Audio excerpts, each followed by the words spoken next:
Video like जरूर कर लीजिए और ऐसे वीडियो लगातार फ्री में पाने के लिए चैनल को तुरंत सब्सक्राइब कर लीजिए और बेल आइकन को जरूर टैप कर लीजिए ताकि आगे भी सारे वीडियो आपको मिलते रहे। यूट्यूब में फॉलो करते हैं तो प्लीज ये वाला फ्री टेलीग्राम चैनल जरूर ज्वाइन कर लीजिएगा। सारे नोटिफिकेशन सारे अपडेट यहीं पे आते हैं, ध्यान रखिए। Hello everyone, welcome to study for civil services. I am Ichchha Mishra और ये वीडियो सीरीज चल रही है हमारी यूपी पीसीएस प्रीलिम्स 2023 के लिए, जो कि 14 मई को आपका एग्ज़ाम है। इस एग्ज़ाम में जो टॉपिक्स पूछे जा सकते हैं, जिनकी संभावना है, उन टॉपिक्स को हम होलिस्टिकली कवर करने का प्रयास कर रहे हैं। और यहाँ पर हम उन टॉपिक्स से संबंधित जो यूपी पीएससी में क्वेश्चंस पूछे गए हैं प्रीवियस ईयर में और जो यूपीएससी में पूछे गए हैं, इन दोनों के ही प्रीवियस ईयर के क्वेश्चंस को अटैच करने का भी यहाँ पर प्रयास किया गया है, ताकि आपको समझ में आ सके कि कैसे क्वेश्चंस पूछे गए हैं।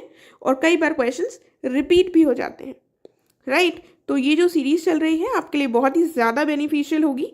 इसको आप अगर अच्छे से फॉलो कर रहे होंगे तो आपको समझ में भी आएगा। साथ में ये सीरीज़ बायलिंगुअल चलाई जा रही है, तो आप हिंदी मीडियम के हों या इंग्लिश मीडियम के, दोनों लोग ही इससे बेनिफिट ले सकते हैं, राइट। तो इसको स्टार्ट करने से पहले ही मैं आपको बताना चाहूँगी कि आप हमारे पेड कोर्सेज़ को ज्वाइन कर सकते हैं यूपी पीसीएस की कंप्लीट तैयारी करने के लिए। और पीसीएस, आरओ, एआरओ, बीईओ के लिए हमारे क्रैश कोर्सेज चलाए जा रहे हैं और इनको ज्वाइन करके आप पूरी तैयारी करके सिलेक्शन प्राप्त कर सकते हैं। साथ में बीपीएससी, यूकेपीएससी, एचसीएस, इन सब से संबंधित भी कोर्सेज चलाए जा रहे हैं, उनको भी आप ज्वाइन करके लाभ ले सकते हैं। इनसे संबंधित अधिक जानकारी आपको गिवन नंबर्स पर मिल जाएगी। तो अगर आपको कोई भी कन्फ्यूजन है तो आप कॉल कर पता कर सकते हैं। साथ में आपने अगर अभी तक हमारा फ्री टेलीग्राम चैनल नहीं ज्वाइन किया है तो तुरंत ज्वाइन कर लीजिएगा, क्योंकि चैनल से संबंधित सभी अपडेट्स आपको यहाँ पर मिल जाएंगे, राइट। तो अब हम देखते हैं अपना आज का टॉपिक। तो हमारा जो आज का टॉपिक है ये है G20 के बारे में आप सबको पता होगा, और नहीं पता है तो जो भी आपके प्रीलिम्स के पॉइंट ऑफ व्यू से इंपॉर्टेंट चीज़ें हैं वो सब हम यहाँ पर डिस्कस करने वाले हैं। G20 मतलब ग्रुप 20, ठीक है, ग्रुप ऑफ 20। ये एक अंतर सरकारी मंच है, इंटर गवर्नमेंटल फोरम है, जिसमें मेनली 19 देश शामिल हैं और एक यूनियन है। वो कौन सा है? European union. ये मेनली डेवलप्ड और डेवलपिंग जो इकोनॉमीज़ हैं वर्ल्ड की टॉप, वो यहाँ पर शामिल हैं। तो यहाँ पर जो 20 ग्रुप के लोग हैं उनके नाम भी हमें पता होने चाहिए, तो वो भी देख लेते हैं। देखिए, आपके पास दो ऑप्शन है इनको लर्न करने का। या तो आप मैप में लोकेट कर इनको लर्न कर सकते हैं G20 के नेशंस, या तो आप कुछ अल्फ़ाबेटिकल ऑर्डर में अरेंज कर इनको लर्न कर सकते हैं। जो भी आपके लिए इजी हो वैसे ये आप लर्न कर लीजिए, लेकिन ये सारे आपको नाम पता होने चाहिए। Argentina, Australia, Brazil, Canada, China, France, Germany, India, Indonesia, Italy, Japan, Republic of Korea यानी कि south Korea, Mexico, Russia, Saudi Arabia, south Africa, Turkey, UK और यूएस के साथ यूरोपियन यूनियन, ये सारे इसके सदस्य हैं, राइट। तो ये जो G20 का ग्रुप है ये लगभग 85% हमारी जो ग्लोबल जीडीपी है उसको रिप्रेजेंट करता है। साथ में 75% ग्लोबल ट्रेड को रिप्रेजेंट करता है, और लगभग 2/3 दुनिया की पॉपुलेशन इन G20 नेशंस में ही रिसाइड करती है। देखिए, ये जो डेटा है ये आपके मेंस के पॉइंट ऑफ व्यू से इंपॉर्टेंट है। इसके प्रीलिम्स में पूछे जाने की संभावना कम है, बाकी ऐसा नहीं कहा जा सकता कि पूछा नहीं जाएगा, लेकिन कंपैरेटिवली थोड़ी कम है। लेकिन यहाँ पर इसलिए इंपॉर्टेंट हो जाते हैं कि आपको G20 की इंपॉर्टेंस पता चलेगी, राइट। और अगर स्टेटमेंट में ऐसा क्वेश्चन आ जाए तो उस लिए भी आप इसको देख सकते हैं। देन G20 से संबंधित और क्या इंपॉर्टेंट चीज़ें हैं। अब ये गठित कब हुआ था? तो ये बेसिकली 1999 में इसको स्टैब्लिश किया गया था, जब एशियन फाइनेंशियल क्राइसिस आए थे, तब ये उसके पश्चात इसको गठित किया गया था। तो उसके पश्चात एक फोरम के रूप में इसको बनाया गया था, जिसमें फाइनेंस मिनिस्टर्स और सेंट्रल बैंक के जो गवर्नर्स थे वो सारे मिलकर इस ग्रुप का निर्माण किए थे, और यहाँ पर इन लोगों ने डिस्कस किया था ग्लोबल इकोनॉमिक और फाइनेंशियल इश्यूज को, ठीक है। लेकिन आगे चलकर हम जब देखते हैं ग्लोबल इकोनॉमिक और फाइनेंशियल क्राइसिस जब आए 2007-8 में, उस समय पर इस ग्रुप को अपग्रेड कर दिया गया था, और दुनिया भर के नहीं, ये जो 20 इकोनॉमीज थी, इनके जो हेड्स ऑफ स्टेट या हेड्स ऑफ गवर्नमेंट थे, उन लोगों ने मिलकर इसमें शामिल होने का निर्णय लिया था। ठीक है, तो 2009 से ये एक प्रीमियर फोरम बन गया था। प्रीमियर क्यों हो गया था? क्योंकि जितने भी इसमें देश थे उनके जो सबसे बड़े होती है, सरकार का सबसे बड़ा जो हेड होता है, जैसे हमारे यहाँ प्राइम मिनिस्टर हो गए, ठीक है, और यूएस में कौन हो गए? प्रेसिडेंट हो गए। ठीक है, तो इन लोगों ने मिलकर समिट ऑर्गेनाइज करने का निर्णय लिया ईयरली बेसिस पर। ये कब से हुआ? 2009 से। उससे पहले क्या होता था? 1999 में मिलने के बाद जो फाइनेंस मिनिस्टर्स थे और सेंट्रल बैंक के गवर्नर्स थे, वो आपस में ग्लोबल इकोनॉमिक और फाइनेंशियल इश्यूज को डिस्कस करते थे, राइट। उसके बाद से ये डिसाइड हुआ था कि ये जो G20 की समिट होगी ये एनुअली हेल्ड होगी और इसका कहीं पर सेक्रेटेरिएट नहीं है, राइट। ये बहुत इंपॉर्टेंट पॉइंट है। देखिए, इसके लिए एक इम्पॉर्टेंट पॉइंट ये है कि इसका कहीं पर भी सेक्रेटेरिएट नहीं है, ठीक है। जैसे आपने हर ऑर्गेनाइजेशन का एक सुना होगा कि यहाँ पर हेड ऑफिस है, ऐसा इसका नहीं है, ठीक है। तो जिस भी कंट्री के पास इसकी प्रेसिडेंसी रहती है उसी का ऊपर पूरी जिम्मेदारी रहती है, और एनुअली प्रत्येक जो देश है उसकी बारी आती है, रोटेटिंग प्रेसिडेंसी रहती है, ठीक है। प्रत्येक वर्ष रोटेशन के बाद देश बदलता रहता है, कौन उसका प्रेसिडेंट होगा। फिलहाल कौन है आपको पता है? इस समय G20 की प्रेसिडेंसी कौन कर रहा है? India, right. उसके बाद G20 जो है, इसमें G20 एजेंडा जो है वो एक वर्ष के लिए रखा जाता है और जो प्रेसिडेंट होता है वही इसको होस्ट करता है। हमने देख लिया G20 का एजेंडा रखता है कि इस वर्ष के लिए क्या होगा। तो इस वर्ष G20 का एजेंडा किसने रखा होगा? 2023 के लिए इंडिया ने रखा होगा, क्योंकि इसी समय पर G20 को प्रिसाइड कौन कर रहा है? इंडिया। G20 बेसिकली जो है ये कंसिस्ट करता है 2 पैरेलल ट्रैक्स हैं इसमें, ठीक है। एक है इसमें वित्त ट्रैक और एक है शेरपा ट्रैक। जो वित्त ट्रैक है उसमें क्या क्या आ जाएंगे? उसमें आ जाएंगे फाइनेंस मिनिस्टर्स और सेंट्रल बैंक के गवर्नर्स, और जो शेरपास हैं वो शेरपा ट्रैक को लीड करते हैं, राइट। इसमें कुछ कंफ्यूज होने की ज़रूरत नहीं है, बता देती हूँ मैं आपको। देखिए, तो ये सिंपल है। आप ये समझ लीजिए इसके 2 तरह के ऑब्जेक्टिव्स चल रहे हैं, ठीक है। एक तरफ हो गया हमारा जो फाइनेंस ट्रैक है, वो उसमें फाइनेंशियल चीज़ें चल रही हैं, और जो भी नॉन फाइनेंशियल चीज़ें, नॉन इकोनॉमिक चीज़ें हैं, जैसे कि विमेन रिलेटेड इश्यूज, डेवलपमेंट से संबंधित, एंटी करप्शन, फूड सिक्योरिटी, वो हमारा शेरपास वाला जो ट्रैक है उसमें आ जाएगा, ठीक है। तो इसमें कुछ ऐसा कंफ्यूज होने की ज़रूरत नहीं है। लेकिन G20 की प्रेसिडेंसी अभी इंडिया के पास है, तो ये हमारे लिए बहुत इंपॉर्टेंट हो जाता है कि उससे संबंधित जो माइन्यूट डिटेल्स हैं वो भी हम देख लें, क्योंकि हमें नहीं पता है कि कैसा क्वेश्चन एग्जाम में पूछा जा सकता है, राइट। तो ये जो 2 ट्रैक्स हैं वो मैंने बता दिए हैं। उसके बाद इसके साथ साथ इसमें कुछ एंगेजमेंट ग्रुप्स भी होते हैं। वो जो एंगेजमेंट ग्रुप्स होंगे उनमें civil societies, parliamentarians, think tanks, women, youth, labour, businesses, researches, जो G20 कंट्रीज़ के ये सारे लोग हैं वो सब आकर इकट्ठे होकर उन इश्यूज़ पर बातें करते हैं उन एंगेजमेंट ग्रुप्स में। अब एंगेजमेंट ग्रुप जिस चीज़ के लिए बना होगा उसी पर उसका नाम रख दिया जाएगा। जैसे कि बिजनेस एंगेजमेंट ग्रुप्स, तो वो बिजनेस से संबंधित लोग उसमें आएंगे, राइट। तो इसमें ऐसा कुछ परेशान होने की और चिंता करने की वाली बात नहीं है, सिंपल सी ही चीज़ें हैं। उसके बाद हम देख लेते हैं कौन सी समिट कहाँ पर हुई थी, ठीक है। तो यूपीपीसीएस में ऐसे क्वेश्चंस बहुत बार पूछे जाते हैं कि कौन सी समिट किस वर्ष में कहाँ पर हुई थी। तो ये देख लीजिएगा, फिलहाल जो समिट हो रही है वो 18वीं समिट है 2023 में, जो इंडिया में हो रही है। ये भी इंपॉर्टेंट है कि 18वीं समिट आप याद रखिए, क्योंकि आप 2023 में इंडिया याद कर लेंगे, इंडिया में हो रही है, और अगर आपने इसको नहीं देखा तो क्या पता यही पूछ लिया जाए। इससे पहले 17वीं समिट हुई थी 2022 में इंडोनेशिया में। उससे पहले 16वीं समिट हुई थी 2021 में इटली में, ठीक है। और आने वाले वर्ष में 19वीं समिट होगी 2024 में ब्राज़ील में, ठीक है। तो मतलब 2024 की प्रेसिडेंसी किसके पास होगी? ब्राज़ील के पास होगी। पूरा वर्ष ब्राज़ील इसका प्रेसिडेंट रहेगा। और एक चीज़ और याद रखिएगा, आपने ट्रोइका नाम सुना होगा, ठीक है। तो ट्रोइका कुछ नहीं है, बस ये जो 3 का ये ग्रुप होता है कि पिछले वर्ष कहाँ पर हुई, इस वर्ष कहाँ पर हो रही है, और आगे आने वाली वर्ष कहाँ पर होगी, उसको ट्रोइका कहा जाता है। तो फिलहाल जो ट्रोइका चल रहा है वो ये चल रहा है। क्या चल रहा है? पिछले वर्ष कहाँ पर हुई थी? इंडोनेशिया में। फिलहाल कहाँ पर हुई है? देखिए इसको हटा देती हूँ। फिलहाल ट्रोइका क्या चल रहा है, पिछले वर्ष कहाँ हुई थी, इंडोनेशिया में, फिलहाल कहाँ हो रहा है, इंडिया में, और आगे कहाँ होगी, ब्राज़ील में। तो इसी को कह दिया जाता है ट्रोइका। ठीक है, जो ये 3 कंट्रीज होती है जहाँ पर हो चुकी होती है, हो रही होती है और होने वाली होती है। राइट, तो ये हमने देख लिया। उसके बाद इंडियाज G20 प्रेसिडेंसी, तो ये स्पेसिफिकली इंडिया के ऊपर, इंडिया के पास प्रेसिडेंसी है, तो यहाँ पर जो चीज़ें इंपॉर्टेंट हैं, जो लोगो है, वो सब हम यहाँ पर डिस्कस कर लेते हैं।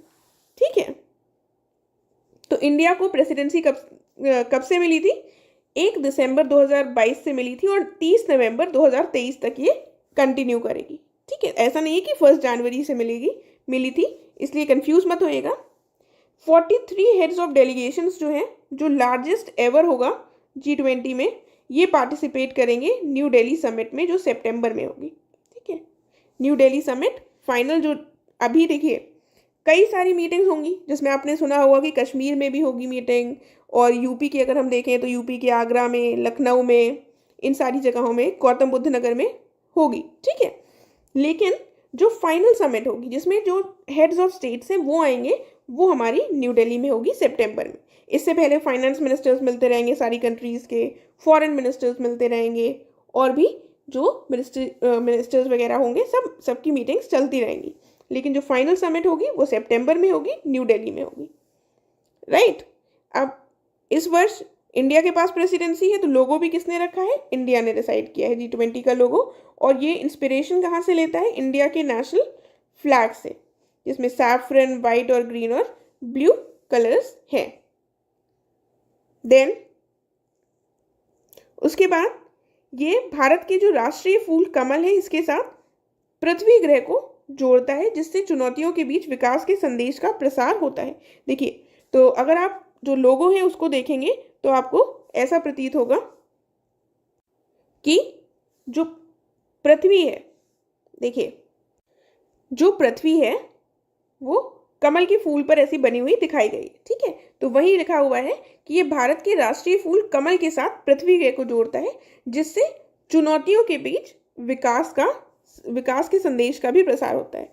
तो ये याद रखिएगा। अगर आपको याद हो तो थोड़े दिन पहले ऐसी कंट्रोवर्सी भी हुई थी कि बीजेपी पार्टी है, पॉलिटिकल पार्टी, उनका सिंबल कमल है, और वैसा ही हमने G20 के लोगो में रख दिया है। तो फिलहाल हमारा इससे कोई संबंध नहीं है, हमें पॉलिटिक्स से कोई मतलब नहीं है, लेकिन ऐसे करके आप थोड़ा रिलेट करके चीज़ों को याद रख सकते हैं, तो आप इसका लोगो नहीं भूलेंगे।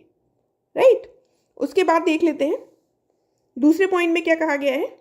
पृथ्वी जीवन के प्रति भारत के ग्रह समर्थक दृष्टिकोण को दर्शाती है, जो प्रकृति के साथ पूर्ण सामंजस्य में है। तो जो लोगो है वो उसका बता रहे हैं कि क्या सिंबॉलिज्म है। ठीक है, G20 लोगों के नीचे देवनागरी लिपि में भारत भी लिखा हुआ है, तो ये भी इंपॉर्टेंट है, याद रखिएगा। नीचे उसमें भारत हिंदी में लिखा हुआ है, जो फिगर है, आप चाहें तो एक बार गूगल कर देख सकते हैं। साथ में क्या कहा गया है, भारत G20 के अध्यक्ष पद का जो विषय है, जो थीम है, वो क्या है, वसुधैव कुटुंबकम, या फिर एक पृथ्वी, एक परिवार, एक भविष्य। ठीक है, वसुधैव कुटुंबकम या फिर one earth, one family, one future, ये इसका थीम रखी गई है। और इसको लिया कहाँ से गया है, जो संस्कृत टेक्स्ट है हमारा महाउपनिषद, उससे लिया गया है। तो ये भी एक इंपॉर्टेंट पॉइंट बन जाता है, महाउपनिषद से ये लिया गया है। राइट, उसके बाद आगे देख लेते हैं फिर क्या कहा गया। देखिए, ये जो थीम है हमारी वसुधैव कुटुंबकम की, ये किस पे लाइट डालती है, लाइफ, जो हमारे प्रधानमंत्री के द्वारा कहा गया था, लाइफस्टाइल फॉर एनवायरनमेंट, इसके ऊपर भी लाइट डालती है और इसको एसोसिएट करती है एनवायरमेंटली सस्टेनेबल और रिस्पॉन्सिबल चॉइसेस से। ठीक है, ना केवल इंडिविजुअल लाइफस्टाइल्स में, साथ नेशनल डेवलपमेंट के लिए भी आवश्यक है।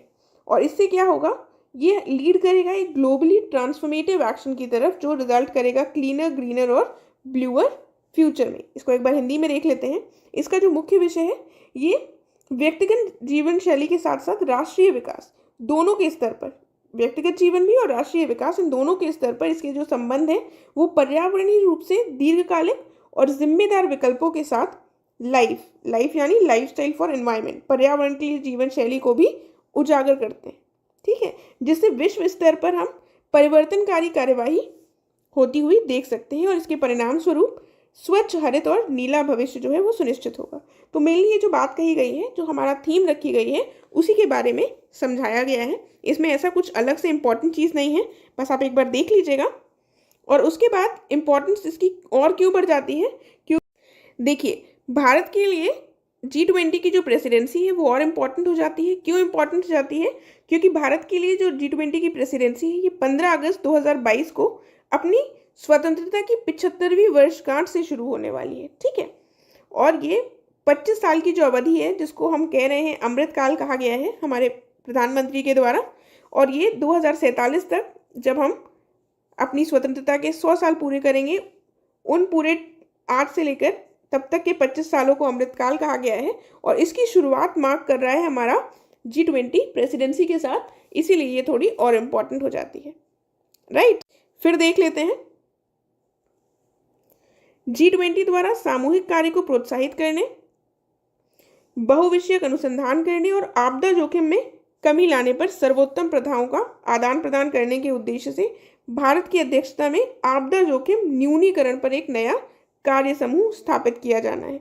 यानी कि भारत की अध्यक्षता में क्या स्टैब्लिश होगा, एक नया वर्किंग ग्रुप स्टैब्लिश होगा, किस पर, डिजास्टर रिस्क रिडक्शन पर। तो ऐसा कोई स्टेटमेंट आ जाता है तो याद रखिएगा। साथ में भारत कुछ विशेष देशों को आमंत्रित करेगा, स्पेशल इन्वाइटी कुछ गेस्ट कंट्रीज होंगी, उनमें कौन कौन से देश शामिल हैं ये भी देख लीजिए। जो हमारे पड़ोसी देश हैं उनमें केवल बांग्लादेश ही शामिल है और बाकी जो पड़ोसी देश हैं वो स्पेशल इन्वाइटीज में नहीं है। कौन कौन से इस बांग्लादेश के अलावा हैं, मिस्र यानी कि Egypt, Mauritius, Netherland, Nigeria, Oman, Singapore, Spain और UAE, संयुक्त अरब अमीरात। तो यहाँ से जैसे क्वेश्चन बन सकता है, तो ध्यान रखिएगा। उसके बाद G20 के आमंत्रित अंतर्राष्ट्रीय जो संगठन होंगे उनमें कौन कौन से ऑर्गेनाइजेशंस होंगे, तो इसमें जो भी आपने इम्पॉर्टेंट ऑर्गेनाइजेशंस के नाम सुने हैं ऑलमोस्ट सभी शामिल हैं। एक बार देख लीजिए, UN, IMF, world bank, WHO, WTO, ILO, FSB, OECD, AU chair, NAPED chair, ASEAN chair, ADB, ISA, CDRI, ठीक है। तो बस एक बार नाम देख लीजिए, इतना इम्पोर्टेंट नहीं है। जो ऑर्गेनाइजेशंस इंपॉर्टेंट होंगे उनको हम इंडिविजुअली डिस्कस करेंगे बाद में, तो परेशान होने की ज़रूरत नहीं है। देन G20 की जो बैठकें हैं ये केवल नई दिल्ली में नहीं होंगी, मैंने आपको ऑलरेडी बताया कि ये देश भर के कई हिस्सों में होंगी, राइट।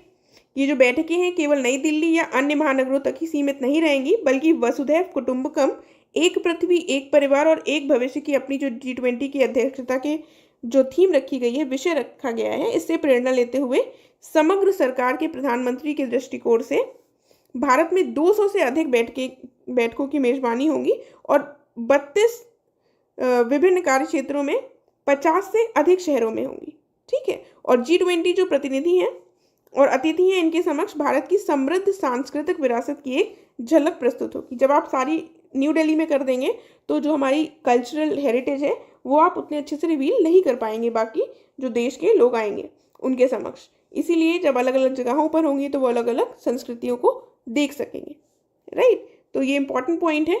और ये भी इंपॉर्टेंट हो जाता है कि ये जो हो रही है, आपने सुना होगा कश्मीर में हो रही है, लेकिन यूपी में कहाँ कहाँ हो रही है। यूपी में बेसिकली G20 की जो समिट है ये 4 जगह हो रही है, ठीक है। तो ये देखिए, तो हमने ऑलरेडी डिस्कस कर लिया है, लेकिन तब भी बता देती हूँ, 4 सिटीज़ में होगी, 4 सिटीज़ में होगी यूपी में। सारी तो सिटीज़ हम नहीं याद रख सकते हैं, लेकिन यूपी में कहाँ कहाँ होगी हमें पता होना चाहिए। लखनऊ, वाराणसी, नोएडा यानी कि गौतम बुद्ध नगर में, और चौथा कहाँ पर हो जाएगा, आगरा, ठीक है। तो याद रख लीजिएगा, लखनऊ, वाराणसी, नोएडा और आगरा, LVNA, इस तरह से कुछ बनाकर शॉर्टकट याद रखिएगा इसको। देन एक एंगेजमेंट ग्रुप जैसे हम डिस्कस कर चुके हैं ऊपर, जिसमें सारे जो देश हैं उसके विभिन्न लोग शामिल होते हैं। तो एक स्टार्टअप 20 एंगेजमेंट ग्रुप है जो कि इंडिया के द्वारा शुरू किया गया है। आप ऐसे याद रख सकते हैं इसको कि इंडिया में स्टार्टअप्स को काफ़ी ज़्यादा बढ़ावा दिया जा रहा है इस समय पर। तो G20 में जो एक एंगेजमेंट ग्रुप इंडिया के द्वारा शुरू किया गया है वो कौन सा है, स्टार्टअप एंगेजमेंट ग्रुप, ठीक है। ऐसा इंडिया के द्वारा पहली बार ऐसा एंगेजमेंट ग्रुप बनाया गया है। और इसके तहत हम देखेंगे इसका उद्देश्य है कि तेजी से बदलते जो वैश्विक परिदृश्य हैं उस पर अपनी प्रतिक्रिया देना। आपको पता है इनोवेशन को बढ़ावा दिया जा रहा है देश में, और रैपिडली जो ग्लोबल सिनेरियो है वो चेंज हो रहा है। देन इसके अलावा जो और एंगेजमेंट ग्रुप्स हैं जो पहले से चले आ रहे हैं उनमें कौन कौन से हैं? Business engagement group, civil society engagement group, labour engagement group, think tanks का एंगेजमेंट ग्रुप और यूथ एंगेजमेंट ग्रुप। तो ये B20, C20, L20, T20, Y20 क्या है आप समझ गए होंगे। ठीक है, उसके बाद अब इंडिया इसकी प्रेसिडेंसी कर रहा है तो कुछ प्रायोरिटीज़ हैं इंडिया की इसके अंतर्गत, उनको भी हमें देख लेना है। पहली प्रायोरिटी क्या है? ग्रीन डेवलपमेंट, क्लाइमेट फाइनेंस और लाइफ। लाइफ क्या हो गया? लाइफ हमने ऑलरेडी देख लिया है, लाइफ स्टाइल फॉर एनवायरमेंट। ठीक है, तो ये लाइफ स्टाइल फॉर एनवायरमेंट जो है ये प्रधानमंत्री मोदी के द्वारा कॉन्सेप्ट दिया गया था। ये बेसिकली इन्होंने आइडिया दिया था COP26 में, जो कि ग्लासगो में हुआ था। ठीक है, तो उससे इसके बारे में सबसे पहले मोदी जी ने वहाँ पर बताया था, तो ये आपको थोड़ा पता होना चाहिए। ग्रीन डेवलपमेंट और क्लाइमेट फाइनेंस, तो ग्रीन डेवलपमेंट में जिसमें से ग्रीन रिसोर्सेज को बढ़ाना है और डेवलपमेंट जो है वो एनवायरनमेंट फ्रेंडली होना चाहिए, और क्लाइमेट फाइनेंस यानी कि जो भी हमें मिटिगेशन मेजर्स लेने हैं उनसे संबंधित बाकी जो देश हैं वो भी पैसा फंड्स दें। ठीक है, एक्सेलरेटेड इंक्लूसिव और रिजिलिएंट ग्रोथ यानी कि त्वरित समावेशी और लोचशील विकास। देखिए मुझे नहीं लग रहा है कि इनमें हमें ज़्यादा डिटेल में जाने की ज़रूरत है, तो इनको मैं बस एक बार देख लेती हूँ, पढ़ लेते हैं हम। एक्सेलरेटिंग प्रोग्रेस ऑन SDGs यानी कि सस्टेनेबल डेवलपमेंट गोल्स। देखिए सस्टेनेबल डेवलपमेंट गोल्स बहुत इंपॉर्टेंट है, उनको हम अलग से किसी वीडियो में डिस्कस करेंगे। उसके बाद technological transformation and digital public infrastructure पे, यानी कि तकनीकी बदलाव और डिजिटल सार्वजनिक अवसंरचना भी भारत की प्राथमिकता है। Multilateral institutions for 21st century यानी कि बहुपक्षीय संस्थान 21वीं सदी के लिए। विमेन लेड डेवलपमेंट, महिलाओं के नेतृत्व में विकास, ये इंडिया की प्रायोरिटीज़ हैं। हो सकता है कुछ पॉइंट में ऐसा क्वेश्चन आ जाए कुछ स्टेटमेंट में, इसलिए एक दो बार आप इनको देख लेंगे, तो इन केस ऐसा कोई MCQ आता है तो आप उसको करेक्टली टिक कर पाएंगे, आपको पता चल जाएंगी इंडिया की क्या प्रायोरिटीज़ है। उसके बाद कहा गया है कि भारत ने जो सांस्कृतिक पहलें हैं इनकी एक श्रृंखला के साथ अपनी अध्यक्षता के कार्यकाल के एजेंडे को शुरू किया है, जिसमें विभिन्न जन भागीदारी गतिविधियां देश भर के 75 शैक्षणिक संस्थानों के साथ एक विशेष यूनिवर्सिटी कनेक्ट कार्यक्रम, G20 लोगो और रंगों के साथ 100 ASI स्मारकों को रोशन करना और नागालैंड में हॉर्नबिल उत्सव में G20 का प्रदर्शन शामिल है। तो इस तरह से कुछ इंडिया के द्वारा किया गया है। तो याद रखिएगा G20 का प्रदर्शन कौन से फेस्टिवल में किया गया था? हॉर्नबिल फेस्टिवल में। ठीक है, बाकी भी एक बार देख लीजिएगा। इसके अलावा जो हमारे सैंड आर्टिस्ट हैं यानी कि रेत पर कलाकृति बनाने वाले, आपने नाम सुना होगा सुदर्शन पटनायक जी का, इनके द्वारा भी इंडिया का जो G20 का लोगो है वो पुरी बीच उड़ीसा में बनाया गया था। उसके बाद कुछ क्वेश्चंस देख लेते हैं हम, जो क्वेश्चन पूछे गए हैं G20 से संबंधित। इस वर्ष ज़्यादा इंपॉर्टेंट हो जाता है क्योंकि इंडिया प्रेसिडेंसी कर रहा है। पहले भी G20 से संबंधित क्वेश्चंस आए हैं, वो देखते हैं। देखिए मैंने बताया था आपको कि कैसे क्वेश्चंस पूछे जाते हैं। ये क्वेश्चन यही पूछा गया है कि G20 के जो शिखर सम्मेलन है इनके संबंध में हमको इन कथनों पर विचार करना है। तो 12वां जो G20 शिखर सम्मेलन है ये जर्मनी में हुआ था, 13वां जो है G20 का ये चीन में हुआ और 14वां जापान में हुआ।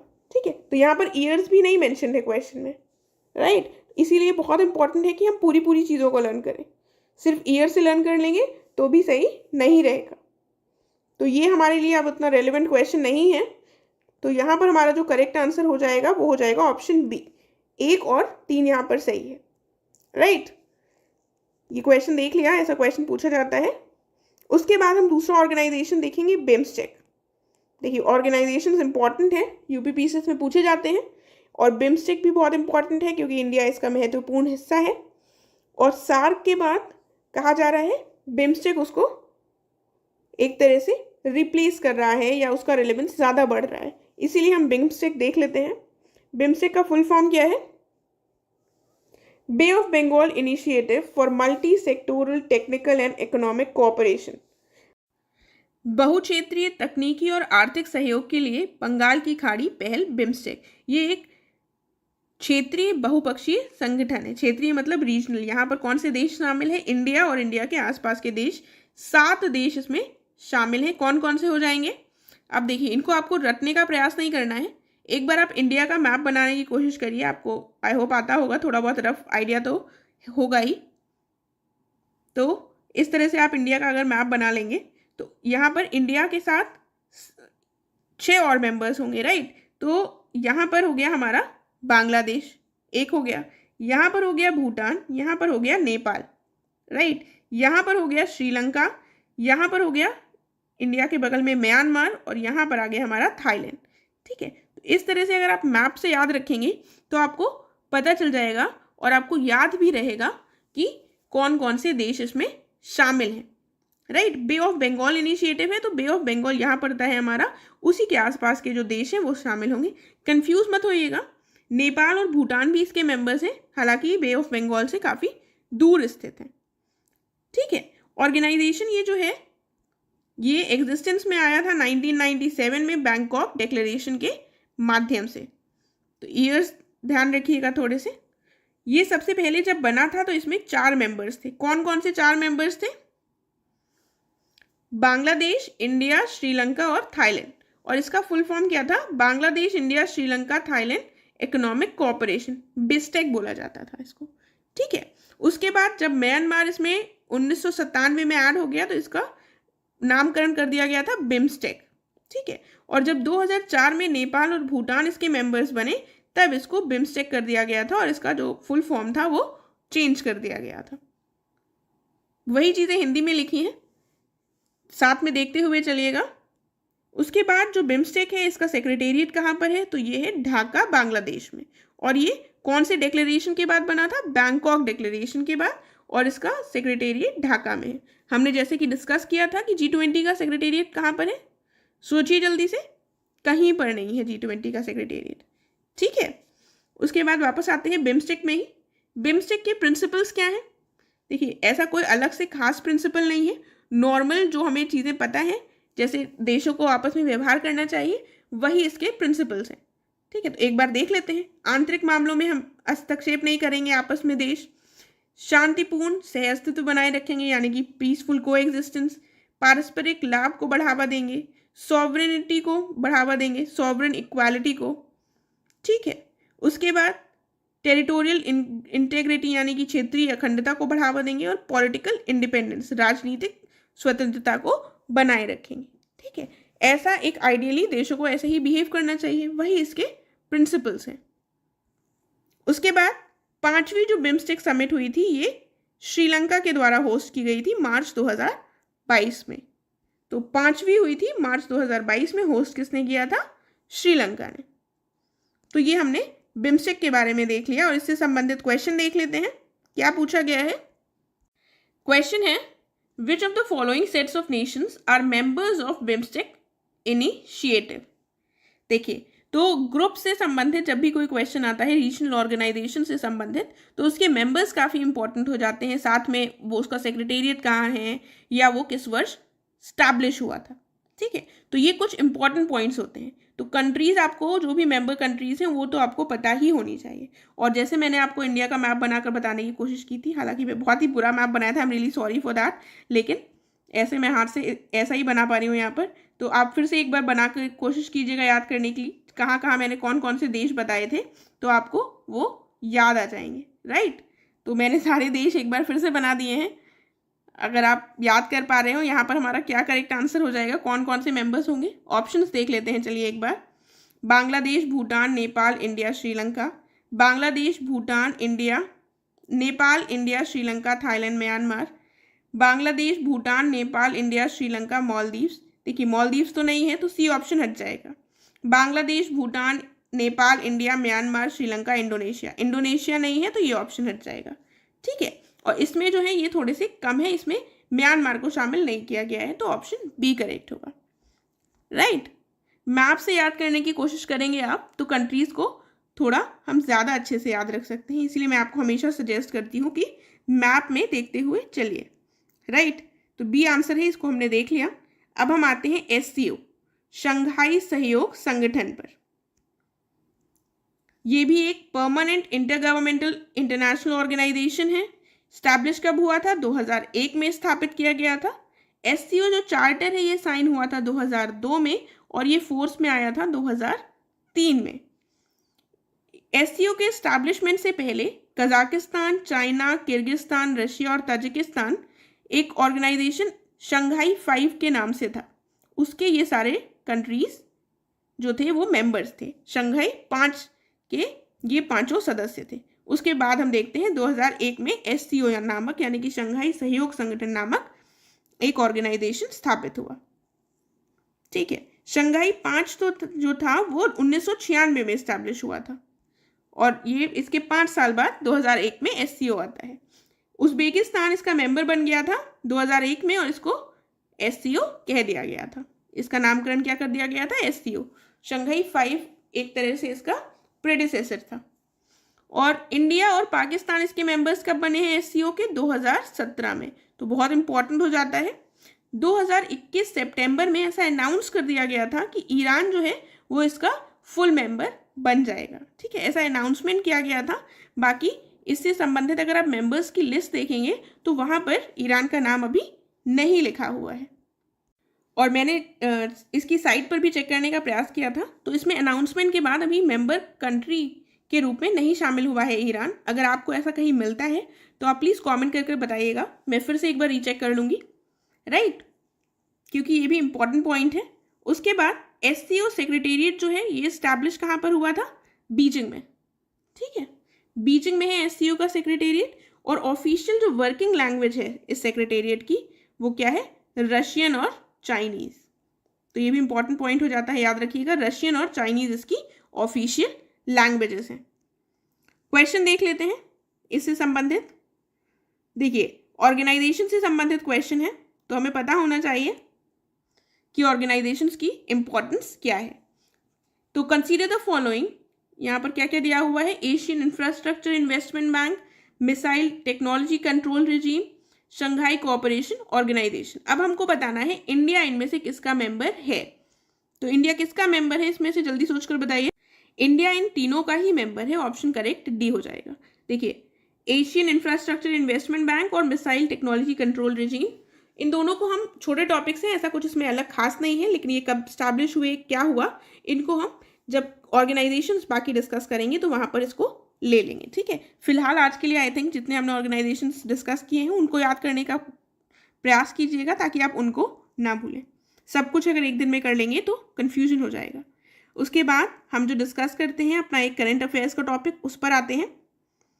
Aspirational block programme. आपने एस्पिरेशनल डिस्ट्रिक्ट प्रोग्राम का नाम सुना होगा जो 2018 में लॉन्च किया गया था। उसी के बेसिस पर, उसी के सिमिलर एस्पिरेशनल ब्लॉक प्रोग्राम शुरू किया गया है। ठीक है, प्राइम मिनिस्टर ने लॉन्च किया है इस प्रोग्राम को। एम क्या है इसका? कि इम्प्रूव करनी है परफॉर्मेंस ब्लॉक्स की। ठीक है, जो कि डेवलपमेंट में काफ़ी पीछे छूट रहे हैं। सेंटर ने अनाउंस किया था अपनी इंटेंशन के बारे में कि वो ऐसा इनिशिएटिव लॉन्च करेगी यूनियन बजट 2022-23 में। राइट, और स्टार्टिंग में इसमें 500 डिस्ट्रिक्ट के ब्लॉक्स को कवर किया जाएगा। It will cover 500 districts across 31 states and union territories. और more than half of these blocks जो हैं, इसमें से आधे से अधिक जो ब्लॉक हैं ये 6 राज्यों में होंगे। सबसे ज़्यादा किसके होंगे? उत्तर प्रदेश के 68 ब्लॉक, उसके बाद बिहार, मध्य प्रदेश, झारखंड, उड़ीसा और वेस्ट बंगाल। देखिए, उत्तर प्रदेश का ही हम एग्जाम दे रहे हैं, इसलिए उत्तर प्रदेश से संबंधित जो भी चीज़ें हैं उनके बारे में हमें अच्छे से पता होना चाहिए। सबसे ज़्यादा ब्लॉक्स उत्तर प्रदेश के हैं और उसकी संख्या कितनी है? 68। तो याद रखिएगा। बाकी की अगर नहीं भी याद रखेंगे संख्या तो इंपॉर्टेंट नहीं है, बाकी का बस याद रखिएगा सीक्वेंस। उत्तर प्रदेश के बाद बिहार के सबसे ज़्यादा हैं, फिर मध्य प्रदेश के, फिर झारखंड, फिर उड़ीसा और वेस्ट बंगाल। और ये मैंने आपको ऑलरेडी बता दिया है, ये एस्पिरेशनल डिस्ट्रिक्ट प्रोग्राम जो 2018 में शुरू किया गया था उसी के आधार पर ये प्रोग्राम शुरू किया गया है। इसके साथ हमारा ये कंप्लीट हो गया। अगर आपको कोई डाउट है, कोई क्वेरी है तो आप कमेंट करके पूछ सकते हैं। हम अपने नेक्स्ट वीडियो में मिलेंगे। Thank you so much.